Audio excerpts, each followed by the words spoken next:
déjà fait le jouer. Ouais.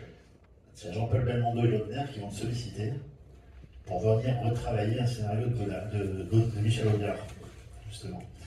Alors moi j'imagine que pour toi, tu es déjà un scénariste, Audiard c'était quand même un... Ouais. Donc c'est comme si on demandait à un jeune peintre de venir donner un conseil à Van Gogh ou à Picasso, quoi. Faire rigoler la Joconde, par exemple. Voilà, donc tu étais un peu dans tes petits souliers, j'aimerais que tu me racontes cette anecdote, c'était pour le film Professionnel. Ah ouais, là, ça a été assez dur. Hein. C'est que je dîne chez Lautner un soir, et je lui demande qu'est-ce que tu fabriques en ce moment. Et il me dit j'ai une série noire qui s'appelle Mort d'un animal à la peau fragile ou un truc comme ça, et qui est le film que je vais faire pour Jean-Paul Belmondo. Et moi j'avais lu le livre, et j'avais trouvé le livre formidable. Et je lui dis, t'as de la chance, c'est un très beau livre. Il me dit, ah bon, pourquoi? C'est intéressant de voir cette réaction. Hein. Je lui dis, parce que je viens de le lire, je trouve ça sensationnel. Et il me dit, qu'est-ce que tu as vu dans ce livre? Et je commence à lui raconter le scénario que je voyais moi dans le livre. Et il me dit, mais j'ai pas dit tout ça avec Audiard. Je dis, c'est dommage. Et puis le lendemain, je suis chez moi, le téléphone sonne.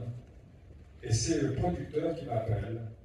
Et le producteur s'appelait Samia Douchkine, c'était un très grand producteur, avec un accent russe à couper au couteau, et qui me dit, Francis, oui, c'est Samia.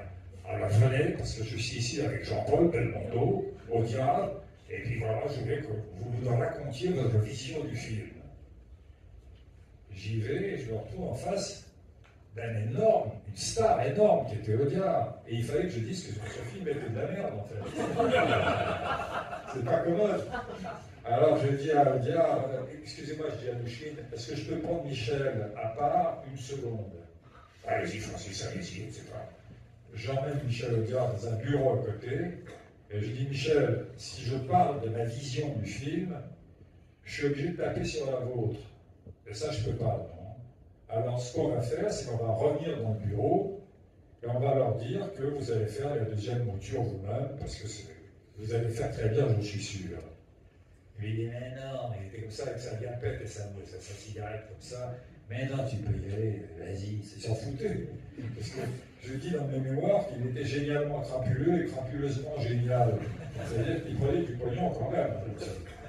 Donc on arrive et je commence à raconter ma mouture.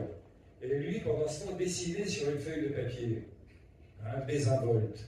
Et quand je me suis levé, j'ai vu qu'il avait déchiré la feuille avec son stylo bille.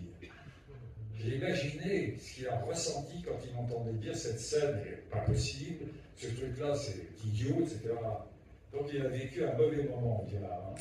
Je confirme que j'ai eu l'occasion de le lire, ce scénario, et il m'est tombé des mains. C'est-à-dire qu'il fait prendre. Voilà, et moi j'ai dicté le professionnel à Jacques Audiard, son fils, et Lautner.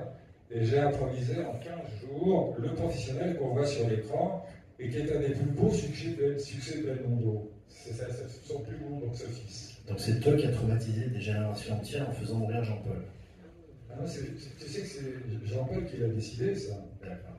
Alors je voulais profiter qu'on parle du professionnel, je pense que vous vous souvenez tous vu, pour saluer la présence de mon ami le comédien Pierre Saint-Once qui jouait le dictateur, le président N'Djamena. Wow.